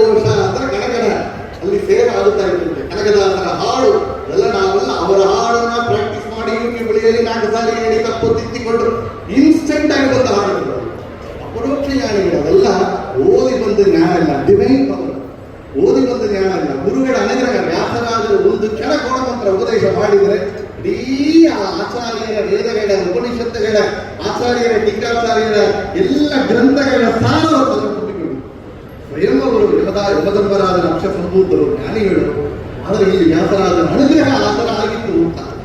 ಕಿಂಪಶೂ ಪೂರ್ವದೇಹ ಒಂದು ಮಾತು ಅಕ್ಷೋಭಿ ತೀರ್ಥರು ಹೇಳಿದ್ರೆ ಇಡೀ ಪೂರ್ವ ಜನ್ಮದ ಪೂರ್ತಿಯಾದ ಜ್ಞಾನ ಅವರಿಗೆ ಬಂದಿದ್ದಲ್ಲ. ಅಕ್ಷೋಭಿಯ ಅವರಿಗೆ, ಜಯತೀರ್ಥರಿಗೆ, ವಿಜಯದಾಸರಿಗೆ ನಾಲಿಗೆಯಲ್ಲಿ ವಿಜಯ ವಿಠಲಾಂತ ಪುರಂದರದಾಸರು ಬರೆದರೆ ಒಂದು ದಿನ ಅಪೂಸಿನವಾದ ದಾಸ ಎಷ್ಟು ಸುಳಾದಿಗಳು ಉಗಾಭಗಳು ಸುರಿಮಿಡಾಗಬೇಕು ಅಂದರೆ ಗುರುಗಳ ಅನುಗ್ರಹ ನೋಡಿ ಯಾವ ತರ ಕೆಲಸ ಮಾಡ್ತಾರೆ. ಅದು ವ್ಯಾಸರಾಜರೇ ಕನಕದಾಸರ ಗುರು ಶಿಷ್ಯ ಭಾವವನ್ನು ನಾವು ನೋಡಬೇಕು. ಮುಖ್ಯವಾಗಿ ಎಲ್ಲ ನೋಡಿದರು ಈ ಒಂದು ಗುರುಪಡೆಗೆ ಇಷ್ಟು ದೊಡ್ಡ ಸ್ಥಾನವೋ ಇದು ಏನು ಹೇಳಿದರೆ ಒಂದು ಪರೀಕ್ಷೆ ಮಾಡಿದರು. ಅವರಿಗೆ ಸಾಮಾನ್ಯರಲ್ಲ, ಅವರು ಎಷ್ಟು ದೊಡ್ಡವರು ಅಂತ ಪುರಂದರದಾಸರು ಒಂದು ಕೃತಿ ಮಾಡಿದ್ದಾರೆ ಕನಕದಾಸರ ಮೇಲೆ. ಕನಕದಾಸರ ಮೇಲೆ ದಯ ಮಾಡಲು ವ್ಯಾಸ ಮುನಿಯ ಮಡದವರೆಲ್ಲ ದೂರಿ ಕೊಪ್ಪುವರು. ಇದು ಪುರಂದರದಾಸರು ಮಾಡಿದ ಕೃತಿ. ಹೇಳ್ತಾರೆ ಏನ್ ಮಾಡಿದರು, ಒಂದು ಪರೀಕ್ಷೆ ಮಾಡಿದರು ಅಂತ. ಏನ್ ಪರೀಕ್ಷೆ? ಹರಸಿ ಹೊಸದಲ್ಲವರ ಪರೀಕ್ಷಿಸಬೇಕೆಂದು ಕರದು ವಿದ್ವಾಂಸರನ್ನು ಕಣಕನನು ಬಿಡದೆ ಕರದಲ್ಲಿ ಕದಳಿಯ ಫಲಗಳನ್ನು ಇತ್ತು ನಿತ್ತಿರಾದ ಏಕಾಂತದಲ್ಲಿ ಬಿಡುವುದೆಂದೆಣರು. ಎಲ್ಲರಿಗೇನು ಫಲ? ಏನ್ ಫಲ? ಕದಲಿಯ ಫಲ. ಎಲ್ಲರಿಗೆ ಬಾಳೆಹಣ್ಣನ್ನು ಕೊಟ್ಟರು ವ್ಯಾಸರಾಜರು. ಏನ್ ಮಾಡಿದರು? ಯಾರು ಇಲ್ಲದೆ ಜಾಗದಲ್ಲಿ ತಿಂದು ಬನ್ನಿ. ಎಲ್ಲ ಹೋದರು, ಎಲ್ಲಿ ಹೋದರು? ಊರನ್ನು ಬಿಟ್ಟು ಬಹು ದೂರದಲ್ಲಿ ಹೋಗಿ ತಾವು ಬೇರೆ ಬೇರೆ ಕುಳಿತು ವಿದ್ವಾಂಸರು ಆರು ಇಲ್ಲದ ಬಗೆ ಮೆತ್ತನೆಂದರೆ ಕನಕ ತೋರದನೆಗೆ ಕಾಂತವೆನ್ನುತ್ತ ಬೇಡಿದರು. ಎಲ್ಲ ಹೋಗಿದ್ದಾರೆ, ಮತ್ತೆಲ್ಲ ವಾಪಸ್ ಬಂದಿದ್ದಾರೆ. ಕಲೆಗೆ ಹೋದ್ರು, ಮಾಡಿಗಟ್ಟೆ ಹೋದ್ರು, ಮೆಟ್ಟಿಲಿಗೆ ಹೋದ್ರು, ಬಾವಿಕಟ್ಟೆಗೆ ಹೋದ್ರು, ಎಲ್ಲ ತಿಂದು ಬಿಟ್ಟಿದ್ದಾರೆ ಅಲ್ಲೆಲ್ಲ. ಮತ್ತೆ ವಾಪಸ್ ಬಂದರು ಪುರಂದರದಾಸರು, ಕನಕದಾಸರು ಅವರೇ ಕೈಯಲ್ಲಿ ಬಾಳೆಯನ್ನು ಇಟ್ಟುಕೊಂಡಿದ್ದಾರೆ. ಏನ್ ಪುರದಾಸರೇ, ಏನ್ ಕನಕಪ್ಪ, ಏನ್ ಕನಕ, ಹಾಗೆ ಬಂದಿದ್ದೀಯಲ್ಲಪ್ಪ. ಯಾರು ಇಷ್ಟು ಬಂದರಿಗೆ ಜಾಗ ಇತ್ತಿಲ್ಲ ನಿಮಗೆ? ಈಗ ಇದೇನು ಹೈಡ್ ಅಂಡ್ ಸೀಕ್ ಅಂತ ಮಕ್ಕಳು ಆಟ ಆಡ್ತಾರೆ. ಅಲ್ಲಿ ಹೋಗಿ ಹೊಡಿಬೋದು, ಯಾರಿಗೆ ತಿನ್ನೋದು ಬರೋದು. ನಿಮಗೆ ಹೈಡ್ ಅಂಡ್ ಸೀಕ್ ಆಟ ಆಡಕ್ಕೆ ಜಾಗ ಇಲ್ಲವೋ? ಎಲ್ಲಿ ಕಾಣಿಸಿಲ್ಲವೋ? ಜಾಗ ಇದಪ್ಪ. ನಿಮ್ಮ ವ್ಯಾಸರಾಜ ಶ್ರೀ ಕೃಷ್ಣದೇವರಾಯರು ಎಷ್ಟು ಜಾಗ ಕೊಡಿದ್ದಾರೆ. ಈ ಒಂದು ಪ್ರಾಂತ್ಯವಿಲ್ಲದೆ ಜಾಗ ಇಲ್ಲ. ಆದರೆ ಭಗವಂತ ಯಾರು ಇಲ್ಲದೆ ಜಾಗ ಅಂತ ಕೇಳಿದ್ರಲ್ಲ ಪುರಂದರದಾಸರು ಹೇಳಿದಂತೆ, ಅಲ್ಲಿ ನೋಡಲು ರಾಮ, ಇಲ್ಲಿ ನೋಡಲು ರಾಮ, ಎಲ್ಲೆಲ್ಲಿ ನೋಡಿದ ಅಲ್ಲಿ ರಾಮ. ಎಲ್ಲಿ ನೋಡಿದ್ರು ರಾಮ, ಅಲ್ಲಿ ನೋಡಲು ರಾಮ, ಇಲ್ಲಿ ನೋಡಲು ರಾಮ. ಪುರಂದರದಾಸರು ಹೇಳಿದಂತೆ ಯಾರು ಇಲ್ಲದೆ ಜಾಗ ಹೇಳಿಬಿಟ್ರಿಲ್ಲ, ಎಲ್ಲ ಕಡೆ ಆ ಪರಮಾತ್ಮ ಕಾಣಿಸ್ತಾನಲ್ಲ. ಪುರಂದರದಾಸರು ಹೇಳ್ತಾರೆ, ವ್ಯಾಸರಾಜರು ಹೇಳ್ತಾರೆ, ಕನಕನ ಭಕ್ತಿ ಹೇಗಿರಬೇಕು, ಎಲ್ಲ ಕಡೆ ಭಗವಂತನ ನೋಡುವಂತಹ ಅವರ ಜ್ಞಾನ ಅಂತ ತೋರಿಸಿಕೊಟ್ಟು. ಇದು ಮಾತ್ರ ಇಲ್ಲ, ನಿತ್ಯನೂ ಕಣಕಡಿಗೆ ಭಗವಂತ ಬಂದು ಮಾತಾಡ್ತಾ ಇದ್ದಂತೆ, ದರ್ಶನ ಕೊಡ್ತಾ ಇದ್ದಂತೆ. ವ್ಯಾಸರಾಜರು ಹೇಳಿದಂತೆ ಸಭೆಯಲ್ಲಿ ಎಲ್ಲರಿಗೆ ತೋರಿಸಿಕೊಡಬೇಕು ಅಂತ. ಕಣಕ ನಿಮಗೆ ಭಗವಂತ ದರ್ಶನ ಕೊಡ್ತಾ ಇದ್ದಲ್ಲ, ಒಂದಿನ ನಮ್ಮ ಮಠಕ್ಕೆ ಬಾರುತ್ತೇನೆ. ವ್ಯಾಸರಾಜರು ಮಠಕ್ಕೆ ಬರಬೇಕು, ಮಠಕ್ಕೆ ಬರಬೇಕು ಅಂದರೆ ಹಂಗೆ ಆಗುವುದು. ಅವರ ಗೋಪಾಲಕೃಷ್ಣನ ಪೂಜೆ ನಡೀಬೇಕು, ಎಲ್ಲ ಮಡಿಯಲ್ಲಿ ಇದ್ದಾರೆ. ವ್ಯಾಸರಾಜರು ಕುಳಿತ ಇದ್ದಾರೆ. ಎಲ್ಲ ಅವರ ಸಭೆಯ ಬಗ್ಗೆ ಹೇಳಿದ್ದೇವೆ, ಎಂಥ ಸಭೆ ಅಂತ. ಅಂತ ಸಭೆಯಲ್ಲಿ ಬಂದಿದ್ದರೆ ಪೂಜೆ ಆಗಬೇಕು. ನೈವೇದ್ಯ ಸಭೆಯಲ್ಲಿ ಹೊರಗೆ ಒಂದು ನಾಯಿ ಬಂದು, ನಾಯಿ ಬಂದರೆ ಈ ಕಾಲದಲ್ಲಿ ನಾಯಿನ ಅದನ್ನು ಮಡಿಸಿದ್ದೇವೆ ಪಾಪ. ನಾವು ಅದಕ್ಕೆ ಮಡಿಯಾಗದೆ ನಾವು ಅದು ಕೂಡ ಜೊತೆ ಮಡಿ ಸಾಲಿಗ್ರಾಮ ಬಿಡಕ್ಕಾಗೋದಿಲ್ಲ, ಕೈ ನಾಯಿನ ಬಿಡಕ್ಕಾಗೋದು. ಈ ಕಡೆ ಮಡಿನ ಬಿಡಕ್ಕಾಗೋದಿಲ್ಲ, ನಾಯಿನ ಬಿಡಕ್ಕಾಗೋದಿಲ್ಲ. ಆ ತರ ಇದ್ದೇವೆ. ನಾಯಿನ ಸ್ಪರ್ಶ ಮಾಡಿದವರಿಗೆ ಮೈಲಿಗೆ ಆ ತರ ಇದ್ದರೆ ಈಗ ನಾಯಿಯನ್ನು ಹೊರಗೆ ಬಂದು ಏನ್ ಮಾಡ್ತಾವೆ? ಇವು ನಾಯಿನೆಲ್ಲ ಇದನ್ನು ಬಿಟ್ಟು ಬಿಡುದು ಕಲಿಸಿ ಪೂಜೆ ಆಗಿದ್ದೆಲ್ಲ ಆಗಿದ್ದು. ವ್ಯಾಸರಾಜರು ಕೇಳಿದಪ್ಪ, ಏನಪ್ಪ ಬರೀ ಗೊತ್ತು ಪರೋಕ್ಷ ಜ್ಞಾನಿಗಳು ಎಲ್ಲರಿಗೂ ತಿಳಿಬೇಕು. ಏನಪ್ಪ ಇದು ಕನಕ ಕೃಷ್ಣನ ಕನಕನ ಭಕ್ತಿ ಅಂತ ಹೇಳಿದೆಯಲ್ಲಪ್ಪ, ಕೃಷ್ಣ ಬರ್ಲಿಲ್ಲವೇ? ಸ್ವಾಮಿ ಕೃಷ್ಣ ಬಂದಿದ್ದಪ್ಪ, ನಮ್ಮ ಜನರೆಲ್ಲ ಪೆಟ್ಟು ಕೊಟ್ಟು ಕಲಿಸಿಕೊಟ್ರಲ್ಲ ಅಂತ. ಏನು ನಾಯಿ ರೂಪದಲ್ಲಿ ಬಂದ ಕೃಷ್ಣ ಆದರೆ ಪೆಟ್ಟು ಕೊಟ್ಟು ಕಲಿಸಿದ್ದಾನಲ್ಲ. ಏನಪ್ಪ ಮಠದಲ್ಲಿ ಎಲ್ಲ ಮಡಿಯಲ್ಲಿ ಇರುವವರು, ಅವರು ನಾಯಿನ ಸೇರಿಸೋವರೆಲ್ಲ ಆ ಕಾಲದಲ್ಲಿ ಸೇರಿಸೋವರೆಲ್ಲ ಕೊಂಚ ಮಡಿಯಾಗಿ ಬರ್ಲಕ್ಕೆ ಹೇಳಪ್ಪ ಕೃಷ್ಣನ. ಹಂಗೆ ಆಗಲಿ ಸ್ವಾಮಿ ನಿಮ್ಮ ಆಗಿ ಮಡಿಯಲ್ಲಿ ಬಾ ಅಂತ ಹೇಳ್ತಾನೆ ಕೃಷ್ಣ. ಒಂದು ದಿವಸ ಎಲ್ಲ ಪೂಜೆ ಸಿದ್ಧವಾಗಿದೆ, ಎಲ್ಲ ಬಂದು ಕುಳಿತುಕೊಂಡಿದ್ದಾರೆ. ಒಂದೇ ಸಂತು ಆರ್ಭಾಟ ಗಲಾಟೆ, ಎಲ್ಲ ಕೃಷ್ಣ ಕೃಷ್ಣ ಕೃಷ್ಣ ಅಂತ ಅಮ್ಮ ಅಪ್ಪ ಎಲ್ಲ ಎಲ್ಲ ಸದ್ದಾಗಿಟ್ಟು ಓಡಾಗ ಶುರು ಮಾಡಿದ್ರಂತೆ. ಯಾರು ಕೂತ್ಕೊಂಡಿದ್ರು ಅಂದ್ರೆ ಪುರಂದರದಾಸರು, ವ್ಯಾಸರಾಜರು ಮಾತ್ರ ಇಲ್ಲಿ ಕನಕದಾಸರು ಕೂತ್ಕೊಂಡಿದ್ದಾರೆ. ಏನು ಕೂತು ನೋಡಿದರೆ ಹಾವು ದೊಡ್ಡ ಕೃಷ್ಣ ಸರ್ಪ ಬಂದಿದೆ. ನೇರವಾಗಿ ಗೋಪಾಲ ಕೃಷ್ಣ ಪೂಜೆ ಮಾಡುವಂತ ಜಾಗಕ್ಕೆ ಬಂದರೆ ಆ ಕೃಷ್ಣನಿಗೆ ಸಮರ್ಪಣೆ ಮಾಡಿದಂತ ಹಾಲನ್ನು ವ್ಯಾಸರಾಜರು ನೋಡಿ ಎಲ್ಲ ಹೋಗಿದ್ದಾರೆ. ಏನಂದ್ರೆ ಮಡಿಯಲ್ಲಿ ಪಾತ್ರೆ ಉರಿ ಮಡಿ ಮಡಿಯಾಗಿ ಬಂದಿದೆ. ಕೃಷ್ಣ ಸರ್ಪ ಕನಕನ ಮಹಿಮೆಯನ್ನು ನೋಡಿಕೊಂಡಿದ್ದಾರೆ ವ್ಯಾಸರಾಜರು. ನೋಡಿ ಕನಕದಾಸರು ಎಷ್ಟೊಂದು ಜ್ಞಾನ, ಭಗವಂತನ ಎಲ್ಲ ರೂಪದಲ್ಲಿ ನೋಡಿದವರು, ಎಲ್ಲ ರೂಪದಲ್ಲಿ ಭಗವಂತನ ನೋಡಿದರು, ಎಲ್ಲ ರೂಪದಲ್ಲಿ ಭಗವಂತನ ನೋಡಿದವರು, ಭಗವಂತನ ಎಲ್ಲ ರೂಪದಲ್ಲಿ ಎಲ್ಲರನ್ನು ನೋಡಿದ್ದಾರೆ. ವಿಷಯವನ್ನ ಇಲ್ಲಿ ಹೇಳ್ತಾರೆ. ಇನ್ನೊಂದು ವಿಷಯ ಎಲ್ಲರಿಗೂ ಹೇಳಿ ಒಂದು ಸಮಯ ಕನಕದಾಸರಿಗೆ ಮತ್ತು ಎಲ್ಲರಿಗೂ ಹೇಳಿದರು, ನನ್ನ ಕೈಯಲ್ಲಿ ಏನಿದೆ, ದೃಷ್ಟಿಯಲ್ಲಿ ಏನಿದೆ, ದೃಷ್ಟಿಯಲ್ಲಿ ಏನಿದೆ ಅಂತ ಕೇಳಿದ ಕನಕನಿಗೆ ಅಲ್ಲಿ ಕನಕದಾಸರು ಎಲ್ಲರೂ ಒಂದೊಂದು ಹೇಳ್ತಾರೆ. ಓ ನೀವು ಕೈಯಲ್ಲಿ ತುಳಸಿ ಹೇಳ್ತಾರೆ, ಇಲ್ಲ ಕಣ್ಣಿ ಇರ್ತಾ ಇದೆ, ಏನೊಂದು ಹೇಳ್ತಾ ಇದ್ದಾರೆ. ಕನಕದಾಸರಿಗೆ ಆ ಸಮಯ ಅವರು ಮುಖಕಮಲದಿಂದ ಒಂದು ಶ್ರುತಿ ಏನು, ಈತನೀಗ ವಾಸುದೇವನು, ಈತನೀಗ ವಾಸುದೇವನು, ಲೋಕದೊಡೆಯ ಈತನೀಗ ವಾಸುದೇವನು, ನಿಮ್ಮ ಕರದಲ್ಲಿ ಇರುವವರು ವಾಸುದೇವ ರೂಪಿ ಅಂತ ಕೈಯಲ್ಲಿ ತೋರಿಸ್ತಾರೆ. ವಾಸುದೇವ ರೂಪಿ ಪರಮಾತ್ಮನನ್ನ ತೋರಿಸಿಬಿಟ್ಟು ಆ ವಾಸುದೇವನ ಅವರಲ್ಲಿ ಕೃತಿಯನ್ನು ರಚನೆ ಮಾಡಿದ್ದಾರೆ. ಕನಕದಾಸನ ಹೇಳಬೇಕು ಅಂದ್ರೆ ಅವರು ಮಾತು, ಅವರು ಕುಲವನ್ನು ನೋಡಿದರೆ ಇಂಥವರಿಗೆ ಜ್ಞಾನ ಕೊಟ್ಟು ಅಂತ ಕೇಳಿದ್ರೆ ಅವರಿಗೆ ಜ್ಞಾನವನ್ನು ನೋಡಿದರೆ ಅವರಿಗೆ ಅದೇ ಆಗುವುದಿಲ್ಲ. ಈ ಕಾಲದಲ್ಲಿ ಕಾಂಪ್ಲೆಕ್ಸ್ ಎಜುಕೇಶನ್ ರೂಪಾಂತರ ಹೋಗಿಲ್ಲ ಅಂತ ಆರ್ಟಿಫಿಷಿಯಲ್ ಇಂಟೆಲಿಜೆನ್ಸ್ ಅಲ್ಲ. ಕನಕದಾಸನ ಕೃತಿಗಳಿಂದ ಕಷ್ಟ ಬರುತ್ತದೆ. ಅಷ್ಟು ಕಷ್ಟವಾದ ಕಠಿಣವಾದ ಮುಂದಿಗೆ ಪದಗಳನ್ನು ಬಿಟ್ಟಿದ್ದಾರೆ. ಮುಂದಿಗೆ ಪದಗಳು, ಮುಂದಿಗೆ ಪದಗಳಲ್ಲಿ ತುಂಬಾ ವಿಶೇಷವಾದದ್ದು ನಮ್ಮ ಕನಕದಾಸ ಎಲ್ಲ ದಾಸರು ಮಾಡಿದ್ದಾರೆ. ಅದರಲ್ಲಿ ಕನಕದಾಸರ ಮುಂದಿಗೆ ಪದಗಳನ್ನು ನೋಡಿದರೆ ನನಗೆ ಅಷ್ಟು ಶಾಸ್ತ್ರದಲ್ಲಿ ಡೀಪ್ ಟೈಪ್ ಹೇಳ್ತೇವೆ. ಡೀಪ್ ಟೈಪ್ ಅಂದ್ರೆ ಆಳ್ದ ಚಿಂತನೆ ಅಂತ ಹೇಳ್ತೇವೆ. ಒಂದು ವಿಷಯದ ಚೆನ್ನಾಗಿ ತಿಳಿದು ಅದನ್ನು ಗಟ್ಟಿ ಮಾಡಿಕೊಂಡು ಮನಸ್ಸಲ್ಲಿ ಇಟ್ಟುಕೊಂಡ್ರೆ ಮಾತ್ರ ಕನಕದಾಸರ ಹಾಡುಗಳ ಅರ್ಥ. ಕನಕದಾಸರ ಹಾಡುಗಳ ಅರ್ಥ ಆಗುವುದಿಲ್ಲ ಅಂದ್ರೆ ಕೆಲವೊಂದು ರಾಮಾಯಣ ಓದಿದ್ರೆ ರಾಮಾಯಣ ಮಾತ್ರ, ಮಹಾಭಾರತ ಪಾಠ ಮಾಡಿದರೆ ಮಹಾಭಾರತ ಮಾತ್ರ. ಕನಕದಾಸರ ಕೃತಿಗಳನ್ನು ಪಾಠ ಮಾಡಿದವರಿಗೆ ರಾಮಾಯಣ, ಮಹಾಭಾರತ, ಭಾಗವತ ಇತ್ಯಾದಿ ಎಲ್ಲ ಗ್ರಂಥಗಳು ಗೊತ್ತಾಗಿರುತ್ತೆ. ಆದರೆ ಎಲ್ಲ ಗ್ರಂಥಗಳ, ಪುರಾಣಗಳ, ಶಾಸ್ತ್ರಗಳ ಸಾರವನ್ನು ತೆಗೆದು ತನ್ನ ಕೃತಿಗಳಿಟ್ಟರು. ಅದರಲ್ಲಿ ಸ್ವಾಮಿ ಏನಂತ ನೆನಸ್ತಾರೆ, ಈ ಕೃತಿಯನ್ನು ತಗೊಂಡ ಎಷ್ಟು ಚೆನ್ನಾಗಿ ಈತನಿಗೆ ವಾಸುದೇವರು, ಭಗವಂತ ಯಾರು, ಈ ವಾಸುದೇವ ಯಾರು ಅಂತ ಹೇಳ್ತಾರೆ. ಅದರಲ್ಲಿ 2-3 ಪದ್ಯಗಳನ್ನು ಹೇಳ್ತಾರೆ. ಎಷ್ಟು ಚೆನ್ನಾಗಿ ಹೇಳ್ತಾರೆ ನೋಡಿ. ತರುದಯಾಳ್ದ ಅಣ್ಣನ ಅಯ್ಯನ, ಮೊದಲನೇ ಪದ್ಯ. ತರುದಯಾಳ್ದ ಅಣ್ಣನ ಅಯ್ಯನ ಪಿತನ ಮುಂದೆ ಕೌರವೇಂದ್ರನ ಅಣುದೆಯಾಡಿದವನ ಶಿರವ ಕತ್ತರಿಸುತ್ತ ಅಣುದೆಯಾಡಿದವನ ಬೆಂಕಿ ಮುಟ್ಟದಂತೆ ಕಾಯ್ದ ವೃಪ್ಪನಣುದೆಯಾಡಿದವನ ವೃತ್ತಿಯನ್ನೇ ನೋಡಿರು. ಯಾರು ಈ ಕೃಷ್ಣ ಅವರು ಹೇಳ್ತಾರೆ, ಯಾರು ಕೃಷ್ಣ, ಈ ವಾಸುದೇವ ಯಾರು, ಈತನಿಗೆ ವಾಸುದೇವ, ವಾಸುದೇವ ಯಾರು? ಧನುದಯಾಳ್ದ ಅಂದ್ರೆ ಹಿಡಿಂಬಿಯ ಗೆಂಡ. ಹಿಡಿಂಬಿಯ ಗೆಂಡ ಯಾರು? ಭೀಮಸೇನ ದೇವರು. ಧನುದಯಾಳ್ದ ಅಣ್ಣನ, ಆ ಭೀಮನ ಅಣ್ಣ ಯಾರು? ಧರ್ಮರಾಜ. ಅವರ ಅಯ್ಯನ, ಧರ್ಮರಾಜನ ಅಣ್ಣ ಅಂದ್ರೆ ಏನ್ ಕಾಣ್ತದೆ? ಪಾಂಡು ಅಂತ ಹೇಳ್ತೇವೆ. ಇಲ್ಲಿ ಇಲ್ಲ, ಇಲ್ಲಿ ಅವರ ಅಣ್ಣ ಅಯ್ಯ ಅಂದ್ರೆ ಸೂರ್ಯನ ಧರ್ಮರಾಜನ, ಯಮಧರ್ಮರಾಜನ ಪುತ್ರ ಯಮಧರ್ಮರಾಜನ ಪಿತನ. ಅವರ ನಂತರ ಯಮಧರ್ಮರಾಜ ಯಾರು? ಮಹಾ ಸೂರ್ಯನ ಛಾಯಾದೇವಿಯ ಮಹಾ. ಅವರ ಪಿತ ಅಂದ್ರೆ ಸೂರ್ಯ. ಪಿತನ ಏನ್ ಮಾಡಿದರು? ಪಿತನ ಅವು ಮುಂದೆ, ಸೂರ್ಯನ ಮುಂದೆ ಕೌರವೇಂದ್ರನ ಅಣುದೆಯಾಡಿದವನ ಶಿರವ ಕತ್ತರಿಸಿದ. ಸೂರ್ಯನ ಮುಂದೆ ಯಾರವರ? ಕೌರವೇಂದ್ರನ ಅನುಜ. ಕೌರವಗಳಲ್ಲಿ ದೊಡ್ಡ ಅನುಜ, ಅಣ್ಣ ಯಾರು? ದುರ್ಯೋಧನ. ಆ ದುರ್ಯೋಧನನ ಸಹೋದರಿ ಯಾರು? ದುಶ್ಶನೆ. ಆ ದುಶ್ಶನೆಯ ಆಡಿದವನ ಅಂದ್ರೆ ಅವ ಜಯದ್ರಥ. ಆ ಜಯದ್ರಥನ ಶಿರವ ಕತ್ತರಿಸಿದ ಯಾರು? ಅರ್ಜುನ. ಆ ಅರ್ಜುನನ ಅಣುದೆಯಾಡಿದವನ, ಅಣುದೆ ಅಂದ್ರೆ ತನ್ನ ಅನುಜ. ಯಾರು ತನ್ನ ಅಣುದೆ? ಸುಭದ್ರೆ. ಕತ್ತರಿಸಿದವ ಯಾರಂದ್ರೆ ತನ್ನ ಅಣುಜ, ತನ್ನ ತಂಗಿಯಾದ ಸುಭದ್ರೆಯ ಮದುವೆ ಮಾಡಿಕೊಂಡ ಅನುಜ. ಆ ಅನುಜನ ಬೆಂಕಿ ಮುಟ್ಟದಂತೆ ಕಾಯ್ದ.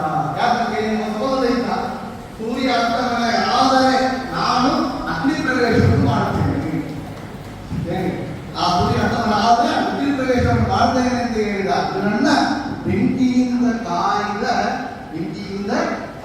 ಮುಟ್ಟದಂತೆ ಕಾಯ್ದ ಯಾರು ರುಕ್ಮಣೀಶನಾದ ಕೃಷ್ಣ ಅವನೇ ಈತನಿಗೆ ವಾಸುದೇವ. ಎಷ್ಟು ಚೆನ್ನಾಗಿ ಈಗ ಅರ್ಜುನನಿಗೆ ಮಾಡಿದ ಒಂದು ಅನುಗ್ರಹವನ್ನೇ ಹೇಳಿದ್ರು. ಇನ್ನೊಂದು ಮಾತಾಡ್ತಾರೆ, ಇನ್ನೊಂದು ಪದ್ಯ ನೋಡೋಣ, ಈ ಪದ್ಯವನ್ನು ನೋಡೋಣ. ಈ ಪದ್ಯದಲ್ಲಿ ಇದು ಚೆಂದಾಗಿ ಹೇಳ್ತಾರೆ. 3ನೇ ಪದ್ಯ, ಸೃಷ್ಟಿಕರ್ತಮಗೆ ಮಹಾ. ಸೃಷ್ಟಿಕರ್ತ ಯಾರು? ಬ್ರಹ್ಮದೇವರು. ಆ ಬ್ರಹ್ಮದೇವರಿಗೆ ಮಹಾ ಅಂದ್ರೆ ರುದ್ರದೇವರು. ಸೃಷ್ಟಿಕರ್ತವಗೆ ಮಗನಾಡಿದ ಅವನಿಗೆ ಇಷ್ಟಭೂಷಣ ಅಶನವಾದವ. ಅವನಿಗೆ ಇಷ್ಟಭೂಷಣ ಅಂದ್ರೆ ಏನು? ಹಾವು. ಆ ಹಾವನ್ನವೇ ಅಶನವಾದವ ನಿಷ್ಠಪುತ್ರಕ್ಕೆ ವೈರಿ ತೊಡೆಯ ಛೇದಿಸೆನ್ನುತ್ತ. ಆ ಹಾವನ್ನ ಯಾರಿಗೆ? ಹಾವನ್ನ ಆಹಾರವಾದ ಮಾಡಿಕೊಂಡವರು ಯಾರು? ವಾಯುದೇವರು. ಇಳರುಣಿಯಿಂದ ಜಗನ್ನಾಥಾಸರು ಅದಕ್ಕೆ ಸಲ ಹೇಳ್ತಾರೆ, ಗಾಳಿಯನ್ನ ಕುಡಿದು ಜೀವನವನ್ನು ನಡೆಸುವ ಅಂತ. ಇಳರುಣಿ ಆ ವಾಯುದೇವರು. ಅದು ವಾಯುವನ್ನೇ ಆಹಾರವಾಗಿ ಮಾಡಿಕೊಂಡೆ ವಾಯುದೇವರ ಅವರ ಪುತ್ರನಾದ ಅಂದ್ರೆ ಯಾರು? ಭೀಮಸೇನ. ಅವನಿಗೆ ವೈರಿಯಾದ ಅಂದ್ರೆ ದುರ್ಯೋಧನ. ಆ ದುರ್ಯೋಧನನ ತೊಡೆಯ ಛೇದಿಸೆನ್ನುತ್ತ ಕಷ್ಟವನ್ನು ಕಡಿದು ಭಕ್ತರಿಷ್ಟವನ್ನು ಕಾದಂತೆ ಉತ್ಕೃಷ್ಟ ಮಗಿಮನಾದ ದೇವನೀತ ಕಾಣಿರೋ ಈತನಿಗೆ ವಾಸುದೇವನು. ಆ ಭೀಮಸೇನಿಗೆ ದುರ್ಯೋಧನ ಬಗ್ಗೆ ಯುದ್ಧ ಬಂದಾಗ ಏನು? ತೊಡೆಯ ಛೇದಿಸೆನ್ನುತ್ತ ಈ ತೊಡೆಯನ್ನು ಬುಡಿಯಿಂದ ತೋರಿಸಿಕೊಟ್ಟಿ ಸೂಚನೆಯನ್ನು ಮಾಡಿಕೊಟ್ಟ ಕೃಷ್ಣ ಅವನೇ ಈತನೀಗ ವಾಸುದೇವನು ಅಂತ. ಒಂದು ಪದ್ಯ ನೋಡೋಣ, ಅವರ ಮಹಿಮೆ ನಮಗೆ ಕಾಣಿಸ್ತೆ. ಕ್ರೂರನಾದ ಪನಿಪ ಬಾಣ ಧರಣಿ ಜಾತ ನೆಚ್ಚುವಾಗ ವೀರನಟನ ಕಡೆಗೆ ಬಪ್ಪುದನ್ನು ವೀಕ್ಷಿಸಿ ಧಾರಣಿಯ ಪದದೊಳಗಿ ಚರಣ ಭಜಕ ನರಣ ಕಾಯ್ದ ಭಾರಕರ್ತನಾದ ದೇವನೀತ ಕಾಣಿರು ಅಂತ 3ನೇ ಪದ್ಯ. ಇದು ಒಂದು ಪದ್ಯ. ಕ್ರೂರನಾದ ಪನಿಪ ಬಾಣ ಯಾರು? ಪನಿಪ ಬಾಣ ಅಂತ ನಾಗಬಾಣ. ನಾಗಬಾಣವನ್ನು ಬಿಟ್ಟವ ಯಾರು? ಕರ್ಣ. ಧರಣಿ ಜಾತ ನೆಚ್ಚುವ, ಧರಣಿ ಅಂದ್ರೆ ಸೂರ್ಯನ ಪುತ್ರನಾದ ಕರ್ಣ. ಅವ ಬಿಟ್ಟ ನಾಗಬಾಣವನ್ನು ವೀರ ನಟನ ಗಡಗೆ ಬಪ್ಪುದನ್ನು ವೀಕ್ಷಿಸಿ. ವೀರ ನರಣ ಅಂದ್ರೆ ಯಾರು? ನರಣ ಆವೇಶ ಇರುವಂತಹ ಇಂದ್ರದೇವರ ಅವತಾರವಾದ ಅರ್ಜುನನ ಗಡಗೆ ಅವರು ಆ ಬಾಣವನ್ನು ಬಿಟ್ಟಾಗ ಧಾರಣಿಯ ಪದದೊಳಗಿ ತೊಡಗಿ ಚರಣ ಭಜಕ್ಕೆ ನರಣ ಕಾಯ್ದ. ಏನು ಮಾಡಿದ? ರತನವನ್ನು ಭೂಮಿಯೊಳಗೆ ಮುಕ್ಕಿಸಿ ಅಂದ್ರೆ ಕಾಲಲ್ಲ, ಅವನು ಹೆಬ್ಬರನ್ನು ಇಟ್ಟು ಅಮಿಕಿದ ಏನಾಯ್ತು? ಒಳಗ ಹೋಗಿ ಆ ಅರ್ಜುನನನ್ನ ಕಾಯ್ದ ಈ ಕೃಷ್ಣ ಈತನಿಗೆ ವಾಸುದೇವನು ಅಂತ. ಹಾಗೆ ಇಲ್ಲ, ಆಗ ಈತನಿಗೆ ವಾಸುದೇವನು ಅಂತ. ವಾಸುದೇವ ಎಂಬ ಯಾರು ಅಂದರೆ ಅರ್ಜುನನಿಗೆ ಯಾವ ರೀತಿಯಲ್ಲಿ ರಕ್ಷಣೆ ಮಾಡಿದನ ಅಂತ ಹೇಳಕ್ಕೆ ಇಷ್ಟು ವಿಷಯವನ್ನು ಹೇಳ್ತಾರೆ ಅಂದರೆ ಭಾರತ ಭಾಗವತ ಪುರಾಣಗಳ ಚೆನ್ನಾಗಿ ತಿಳಿದ ಮಾತ್ರ ನಮಗೆ ಪರಿಚಯ ಆಗುತ್ತೆ. ಅದಕ್ಕೋಸ್ಕರ ಹೇಳಿದ್ರು, ಕನಕದಾಸರ ಅನುಗ್ರಹವನ್ನು ಪಡೆದರೆ ಇಡೀ ಸರ್ವಮೂಲ ಟೀಕಾ ಟಿಪ್ಪಣಿ ದಾಸರ ಸಾಹಿತ್ಯವನ್ನ ಎಲ್ಲ ನಮಗೆ ಅವರು ಅನುಗ್ರಹ ಮಾಡಿಬಿಡ್ತಾರೆ. ಅಷ್ಟು ಪರಮ ಜ್ಞಾನಿಗಳವರು ಕನಕದಾಸರು ಅಂತ. ಅದರಿಂದ ನೋಡಿ, ಬಾಗಿಲನ್ನು ತೆರೆದು ಸೇವೆಯನ್ನು ಕೊಡುಗರಿಯೇ ಅದು ಹೇಳ್ತಾರೆ. ಎಷ್ಟು ಚೆನ್ನಾಗಿ ಭಾಗವತದಲ್ಲಿ ಬರುವಂತಹ ಒவ்வೊಂದು ಭಾಗವತರ ಕಥೆಯನ್ನು ಹೇಳ್ತಾರೆ. ಒಂದು ಮಾತು ಎಷ್ಟು ಚೆನ್ನಾಗಿ ಹೇಳ್ತಾರೆ ನೋಡಿ, ಸಮಯ ಉಂಟೆ ಭಕ್ತಲ ನಿನಗೆ ಎಂದು. ಎಷ್ಟು ಒಳ್ಳೆ ಮಾತು. ನಾವು ಭಗವಂತನಲ್ಲಿ ಭಕ್ತಿ ಇಡ್ತೇವೆ, ದೃಢ ಭಕ್ತಿ ಇಲ್ಲ. ಏನು ಭಗವಂತನಿಗೆ ಈಗ ನಾವು ಇಲ್ಲಿ ಬಂದ್ರೆ ನಮಗೆ ಆಗುತ್ತೆ, ಹೊರಗೆ ಟೆನ್ಷನ್ ಶುರು ಮಾಡುತ್ತೆ. ಆಗ ನಾವೇ ಮಾಡ್ತೀವಿ ಉತ್ತಮ ಗರ್ಭ. ಆ ಗರ್ಭದಿಂದ ಏನಾಗುತ್ತೆ? ಎಲ್ಲ ಭಾರವನ್ನು ನಾವೇ ಇಟ್ಟುಕೊಳ್ತೇವೆ. ಇದೊಂದು ಭಾರ ಬಗ್ಗೆ ಒಂದು ಪದ್ಯ ಇದೆ, ಅಷ್ಟು ಚೆನ್ನಾಗಿ ಹೇಳ್ತಾರೆ. ಏನೇನು ಭಾರವನ್ನು ತಾಳಿದ ಕೃಷ್ಣ ಅಂತ. ಆಗ ಭಾರವನ್ನು ನಾವು ಇಟ್ಟುಕೊಂಡಾಗ ನಮಗೆ ಎಲ್ಲ ಭಾರವಾಗಿ ಕಾಣುತ್ತೆ. ಆದರೆ ಭಗವಂತನೇ ನಾಹಂ ಕರ್ತ ಹರಿಕರ್ತ, ಮಾಡಲ್ಲೇ ಇರಬೇಕು. ಆಗ ಭಗವಂತನ ಮೇಲೆ ಭಾರ ಹಾಕಿ ಬಿಟ್ರೆ ಭಗವಂತ ಯಾವ ರೀತಿ ರಚನೆ ಮಾಡ್ತಾನೆ ಅದನ್ನ ಹೇಳ್ತಾರೆ. ಬಾಗಿಲನ್ನು ತೆರೆದು ಸೇವೆಯನ್ನು ಕೊಡುವುದರಿಗೆ ಹೇಳಿದ ಬಾಗಿಲು ಆ ದೇವಾಲಯದ ಬಾಗಿಲಲ್ಲ, ನಮ್ಮ ಬಾಗಿಲು ಚೆನ್ನಾಗಿ ಮುಚ್ಚಿ ಇಟ್ಟುಕೊಂಡಿದ್ದೆವು. ಈ ಬಾಗಿಲನ್ನ ನಮಗೆ ಒಳಗೆ ಹೃದಯ ಕಮಲದಲ್ಲಿ ವಾಸ ಮಾಡುವ ಬಿಂಬರೂಪಿ ಪರಮಾತ್ಮನೇ ಈ ಗಟ್ಟಿಯಾಗಿ ಮುಚ್ಚಿಕೊಂಡಿದ್ದೇನಲ್ಲ, ಈ ಬಾಗಿಲನ್ನು ತೆರೆದು ನನಗೆ ಸೇವೆಯನ್ನು ಕೊಡುವರಿಗೆ ಹೇಗೆ ಕೊಡಬೇಕು? ಇನ್ನು 100 ಕೋಟಿ ಜನ್ಮ ಆದವನ ಎಲ್ಲಪ್ಪ, ಸಮಯ ಉಂಟೆ. ಇದು ಸಮಯ, ಇದು ಅಸಮಯ ಅಂತಿದೆ ಅಪ್ಪ. ನಿನ್ನ ಅನುಗ್ರಹ ಇದ್ದರೆ ಏನಾಯಿತು? ಎಲ್ಲ ಪಾಪ ಪುಣ್ಯ ನಾವು ಮಾಡಿದ ಕರ್ಮಗಳೆಲ್ಲ ಒಂದು ಟೈಮ್ ಕ್ಯಾನ್ಸಲ್. ಹೇಗೆ ಹೇಳ್ತಾರಲ್ಲ, ಲೋನ್ ಎಲ್ಲ 1 time cancellation of all loans government order ಹಾಕಿದಾಗೆ ಏನ್ ಮಾಡ್ತಾರೆ ಭಗವಂತ? ಪ್ರಾರಬ್ಧ ಕರ್ಮ ಮಾತ್ರ ಈ ಮಡಿಗೆ ಸಾಮಾನು ಆರ್ಡರ್ ಮಾಡಿದ್ದೆವು, ಎಲ್ಲ ಮೂಟೆಯಾಗಿ ಬಂದಿದೆ. ಒಂದು ಮೂಟೆ ನಾವು ಪರಿಚಬೇಕು. ಈ ಜನ್ಮದ ಕರ್ಮಗಳು ಪರಿಚಿದಾಗ ಏನಾಗತ್ತೆ, ಒಳಗೆ ಅಪರೋಕ್ಷ ಜ್ಞಾನ ಇದೆ, ಪರಿಚಿತ ಫ್ಲಾಶ್ ಆಗುತ್ತೆ. ಅದನ್ನು ನೋಡಿದರೆ ಬಂದ ಮೂಟೆ ಎಲ್ಲ ಕ್ಯಾನ್ಸಲ್ಡ್, ನಾವು ವಾಪಸ್ ಮಾಡಬಹುದು. ಆದ್ರೆ ಓಪನ್ ಮಾಡಿದ ಪಾಕೆಟ್ ಅದು ವಾಪಸ್ ಮಾಡಕ್ಕಾಗತ್ತೆ. ಅದೇ ಅದೇ ಪ್ರಾರಬ್ಧ ಕರ್ಮ ಅಂತ ಅನುಭವಿಸಬೇಕು ಅಂತ ಕರ್ಮವನ್ನ ಯಾವ ಸಮಯ ಕೊಡಬೇಕು ಅಂದ್ರೆ ಸಮಯ ಅಸಮಯ ಉಂಟೆ. ಇದು ಸಮಯ ಇಲ್ಲ ಅಂತ ನನಗಿದೆಯಪ್ಪ. ಯಾವ ಕಾಲದಲ್ಲಿ ಅನುಗ್ರಹ ಮಾಡಿದ, ಅಜಾಮಣೆ ಕರೆದಾಗ ಬಂದು ಅನುಗ್ರಹ ಮಾಡಿದೆಯಲ್ಲ, ಅಲ್ಲಿ ಬಾಲಕನಾದ ಪ್ರಗಲಾದ ಕರೆದಾಗೆಲ್ಲ ಬಂದು ಅನುಗ್ರಹ ಮಾಡಿದಲ್ಲ, ಸಭೆಯಲ್ಲಿ ದ್ರೌಪದಿ ಕರೆದಾಗಲ್ಲ ಅದು ನನಗೆ ಬಂದು ಹೆಂಗೆ ಅನುಗ್ರಹ ಮಾಡಿದೆಯಲ್ಲ, ನಾನೆಲ್ಲ ಕರಿತೇನಪ್ಪ, ನಿನಗಿದು ಸಮಯ ಅಸಮಯ ಅಂತ ಇಲ್ಲ, ಭಕ್ತ ರತ್ಸಲ ನಿನಗೆ ಅಂತ ಅದು ಚೆನ್ನಾಗಿ ಭಗವತ್ ಭಕ್ತ ಅಹಂ ಭಕ್ತ ಪರಾಧೀನ ಅಂತ ಭಗವಂತ ಹೇಗೆ ಹೇಳಿಕೊಂಡಿದ್ದಾನೆಯೋ ಆ ರೀತಿ ಅನುಗ್ರಹವನ್ನು ಮಾಡುತ್ತಾನೆ ಎಂಬುದನ್ನ ನಮಗೆ ತೋರಿಸಿಕೊಟ್ಟವರು ಕನಕದಾಸರು ಅಂತ ಹೇಳ್ತಾ, ಅಂತ ಕನಕದಾಸರ ಜಯಂತಿ ಈ ಒಂದು ಉತ್ಸವ ಇಲ್ಲಿ ಚೆನ್ನಾಗಿ ನಮ್ಮ ಸಾಲಿಗ್ರಾಮ ಅಂದ್ರೆ ನಮ್ಮ ತಾಯಿ ಮನೆಯಂತೆ ಇಲ್ಲಿ ನಮ್ಮ ಶ್ರೀರಾಮ್ ಅವರು ಒಂದು 10 ವರ್ಷ ಕಾಲಕ್ಕೆ ಮುಂಚೆ ನನಗೆ ಮುಂದೆ ಫಸ್ಟ್ ಟೈಮ್ ಪ್ರವಚನಕ್ಕಾಗಿ ಕೂಡಿಸಿದ್ರು. ಇಲ್ಲಿ ಬತ್ತು ಬರುವಂತಹ ಅನುಗ್ರಹವನ್ನು ಇಲ್ಲಿ ಅನಂತ ಪದ್ಮನಾಭ ಮುಖ್ಯ ಪುರಾಣ ಉತ್ಸವರು ರಾಯರ ಅನುಗ್ರಹವನ್ನು ಮಾಡ್ತಾ ಇದ್ದಾರೆ. ಇಂಥ ಕನಕದಾಸರ ಜಯಂತಿ ಉತ್ಸವ ಕಾಲದಲ್ಲಿ ಅವರ ಬಗ್ಗೆ 2 ಮಾತು. ಯಾತಕ್ಕೆ ಎಂದರೆ ಅವರು ಧರ್ಮದ ಪ್ರತೀಕ, ಅವರು ಧರ್ಮದ ಪ್ರತೀಕ. ನಮಗೆ ಧರ್ಮ ಉಳಿಬೇಕೀಗ. ಯಾತಕ್ಕೆ ಧರ್ಮವನ್ನು ಬಿಟ್ಟು ಹೋಗ್ತಾ ಇದೆ ನಮ್ಮ ಮಕ್ಕಳೆಲ್ಲ. ನಮ್ಮ ಧರ್ಮ ಮಾರ್ಗದಲ್ಲಿ ನಮ್ಮ ಮಕ್ಕಳಿರಬೇಕು, ಹೊರಗೆ ಹೋಗಬಾರದು. ನಮ್ಮ ಒಳಗೆ ಅವರು ಮದುವೆ ಮಾಡಿಕೊಳ್ಳಬೇಕು, ನಮ್ಮ ವಂಶದಲ್ಲಿ ಇರಬೇಕು, ನಮ್ಮ ಧರ್ಮದಲ್ಲಿರಬೇಕು. ನಮ್ಮ ಬ್ರಾಹ್ಮಣ ಧರ್ಮವನ್ನು ಬಿಟ್ಟು ಹೋಗಬಾರದು. ಅಂದರೆ ಧರ್ಮವನ್ನು ಉಳಿಸಿಕೊಡುವ ಧರ್ಮರಾಜನ ಅಂಶಭೂತರಾದ ಕನಕದಾಸರ ಪಾದಾರದಲ್ಲಿ ಗಟ್ಟಿಯಾಗಿ ಹೇಳಿಕೊಂಡು ನಾವು ಮಾಡುವಂತಹ ಪ್ರಾರ್ಥನೆ ಅಂದರೆ ನಮ್ಮ ಮಕ್ಕಳನ್ನ ನಮ್ಮ ಧರ್ಮ ಮಾರ್ಗದಲ್ಲಿ ಇರುವಂತಹ ಮಾಡಪ್ಪ ಸ್ವಾಮಿ ಅಂತ ಕನಕದಾಸರ ವಿಶೇಷವಾದ ಪ್ರಾರ್ಥನೆಯನ್ನು ಮಾಡುತ್ತಾ ನಮ್ಮನ್ನ ಧರ್ಮದಲ್ಲಿ ಇಡಲಿ, ನಮ್ಮ ಮಕ್ಕಳನ್ನ ಧರ್ಮ ಮಾರ್ಗದಲ್ಲಿ ಇಡಲಿ, ನಮಗೆ ಅಂತ ಧರ್ಮವನ್ನು ಉಪದೇಶವನ್ನು ಮಾಡಲಿ, ತಿಳಿಸಲಿ, ಜ್ಞಾನಭಕ್ತಿ ವೈರಾಗ್ಯವನ್ನು ನಮಗೆ ನೀಡಲಿ, ಭಾಗವತ ಧರ್ಮವನ್ನು ನಮಗೆ ಅನುಗ್ರಹವನ್ನು ಮಾಡಲಿ ಅಂತ ಕನಕದಾಸರಲ್ಲಿ ಮಾಡುತ್ತಾ ನಮ್ಮ ಆಚಾರ ಪದಾರ್ಥಗಳಲ್ಲಿ ಗುರುಗಳಲ್ಲಿ ಸ್ಮರಣ ನಮಸ್ಕಾರವನ್ನು ಮಾಡುತ್ತಾ ನನ್ನ 2 ಮಾತುಗಳನ್ನ ಕನಕದಾಸರ ಅಂತರ್ಯಾಮಿಯಾದ ಭಾರತೀಯ ಮುಖ್ಯ ಪ್ರಾಣ ಅಂತಕ್ಕಂಥ ಆ ಆದಿಕೇಶವನ ಪಾದಾರವಿಂದಗಳಲ್ಲಿ ಸಮರ್ಪಣೆ ಮಾಡುತ್ತೇವೆ. ಬಂದಿರುವಂತಹ ಎಲ್ಲ ಭಕ್ತ ಜನರಿಗೂ ಭದ್ರಮಠದವರಿಗೂ ಕೂಡ ವಿಶೇಷವಾಗಿ ಜ್ಞಾನಭಕ್ತಿ ವೈರಾಗ್ಯವನ್ನ ಅನುಗ್ರಹವನ್ನು ಮಾಡಲಿ. ನಮ್ಮ ಮಕ್ಕಳಿಗೆಲ್ಲ ಸಕಾಲದಲ್ಲಿ ವಿವಾಹವಾಗಲಿ, ನಮ್ಮ ಮಕ್ಕಳೆಲ್ಲ ನಮ್ಮ ಧರ್ಮ ಮಾರ್ಗದಲ್ಲಿ ಇರಲಿ, ಬೇರೆ ಒಳ್ಳೆ ಆರೋಗ್ಯ ಕೊಡಬೇಕು. ನೋಡಿ, ಇಷ್ಟು ಜನ ಇಷ್ಟು ಕಾಲ ಕೂಡ್ತಾ ಇದ್ರೆ, ಇಷ್ಟೊತ್ತು ಕೂಡ್ತಾ ಇದ್ರೆ, ಅದುವೇ ಆರೋಗ್ಯದ ಅಡೆಯಾಳ. ಇಂಥ ಆರೋಗ್ಯ ಭಜನೆ ಅಖಂಡವಾಗಿ 12 ಗಂಟೆ ಕಾಲ ಕೂಡುವಂತ ಇದಕ್ಕೆ ಆರೋಗ್ಯ ಬೇಕಲ್ಲ. ಅದಕ್ಕಾಗಿ ಆ ಆರೋಗ್ಯ ಹೇಳ್ತಾರಲ್ಲ ಅವರು ಯಮಧರ್ಮರಾಜ ಅಂತ ಹೇಳಿದ ಅಂತ ಅವರು ಕನಕದಾಸರಿಗೆ ಹೇಳಿದ ಮಾತು, ಯಮದೂತರು ಬಂದು ಕಾಳು ಬೆಳೆದು ಸೆಳೆಯುವಾಗ ತಾಳೆಂದರೆ ತಾಳುವರು ಅಂತ. ಅವರೇ ಯಮಧರ್ಮರಾಜ. ಎಲ್ಲ ಮಾಡ್ತಾನಪ್ಪ, ನಾನು ಇನ್ನು ರಿಟೈರ್ಡ್ ಆದ ಮೇಲೆ ದೇವ್ರ ಪತಿ ತಿರುಗ್ತಾನೆ, ರಿಟೈರ್ಡ್ ಆದ್ಮೇಲೆ ಭಜನೆಗೆ ಬರ್ತಾನೆ, ರಿಟೈರ್ಡ್ ಆದ ಮೇಲೆ ಬರ್ತಾನೆ ಅಂದ್ರೆ ನಾಳೆ ಆಗ ಯಮದೂತರು ಬಂದು ಕಾಳು ಹಿಡಿದು ಸೆಳೆಯುವಾಗ ಇನ್ನು ನನಗೆ ಟೈಮ್ ಕೊಡಿ ಸ್ವಾಮಿ, 1 ದಿವಸ ಪೂಜೆ ಮಾಡಿಕೊಂಡು ಬಿಡ್ತೇನೆ, 1 ದಿವಸ ಪಾರಾಯಣ ಮಾಡ್ತಾನೆ. ತಾಳೆಂದರೆ ತಾಳುವರು. Will they wait? ನೋ. ಯಾರು ನಿಮಗೋಸ್ಕರ ವೆಯ್ಟ್ ಮಾಡೋದಿಲ್ಲ. ಈ ಕ್ಷಣ ಭಗವದ್ಭಕ್ತಿಯನ್ನು ಮಾಡಿ ಅಂತ ನಮಗೆ ತೋರಿಸಿಕೊಟ್ಟ ಕನಕದಾಸರ ಈ ಒಂದು ವೈಭವದ ಸಮಯದಲ್ಲಿ ಅವರ ಸ್ಮರಣ ಬಂದಿದೆ ಅಂತ ಹೇಳ್ತಾ ಕೃಷ್ಣಾರ್ಪಣ ಮಸ್ತು ಅಂತ ಹೇಳಿ ಸಮರ್ಪಣೆಯನ್ನು ಮಾಡ್ತಾ ಇದ್ದಾನೆ. ಕರೋಗಿಗೆ ಸ್ಮರಸ್ಮಿ ನಾರಾಯಣಾಯ ಸಮರ್ಪಯಾಮಿ ರಕ್ಷಯಾಮ ಕಾಳಿಯಃ ಅಕ್ಷರೋ ಯೋಜನಃ ಸರ್ವದೈವಾಮೃತಃ ಶ್ರೀಕಂ ಯಸ್ಯ ವಿಶ್ವಂ ಸದಾ ಜಾತಿಕಂ ಪ್ರಣಯಾಮ ವಸ್ತುದೇವಂ ದೇವತಾ ಮಂಡಲ ಕಂಠಮಯ ಶ್ರೀಕೃಷ್ಣಾರ್ಪಣ.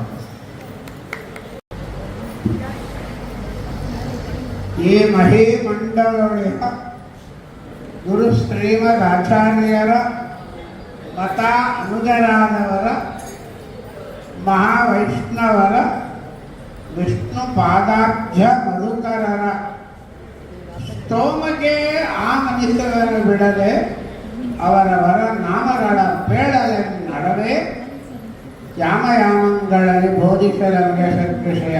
ಜಗನ್ನಾಥದಾಸರು ಒಂದು ಗುಂಪು ಅಂತ ಹೇಳಿಬಿಟ್ಟು ಆ ಗುಂಪು ಒಳಗೆ ನಿಜವಾಗಿ ಲಕ್ಷ್ಮೀಪತಿ ರಾಜ ಸ್ವಾಮಿ ಇವತ್ತು ನಮ್ಮ ಮುಂದೆ ಒಳ್ಳೆ ವಿಷಯಗಳನ್ನು ಸಂಗ್ರಹ ಮಾಡಿ ಒಳ್ಳೆ ಪಂಡಿತರಾಗಿ ಇವತ್ತು ಎಲ್ಲೆಲ್ಲಿ ಇಡೀ ಪ್ರಪಂಚ ಪೂರ ಮಧ್ವಾಚಾರ್ಯರ ಶಾಸ್ತ್ರವನ್ನು ಪ್ರವಚನ ಪ್ರಚಾರ ಮಾಡೋದು ಮಾತ್ರ ಅಲ್ಲ, ಯಾರ್ಯಾರು ಹೋಗ್ಲಿಕ್ಕಾಗಲ್ಲ ಯೋಗ್ಯತೆ ಇಲ್ಲ. ಅವರಿಗೆಲ್ಲ ಕೂತಾನೆ ಮೊಬೈಲ್ ಒಳಗೆ ಇತ್ತು ಎಲ್ಲ ಗುರುಗಳ ಪರಂಪರೆಯನ್ನು ಕೂತಲ್ಲೇ ಕೇಳುವಂತೆ ಮಾಡ್ತಕ್ಕಂಥ ಒಂದು ದೊಡ್ಡ ವ್ಯಕ್ತಿಗಳು.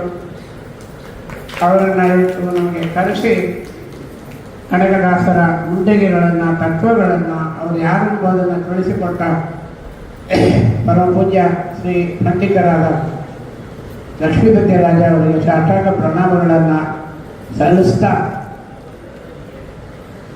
ಕನಕದಾಸರು ಇವರು ಯಾರು ಅಂತ ಒಂದು ದೊಡ್ಡ ಪ್ರಶ್ನೆ.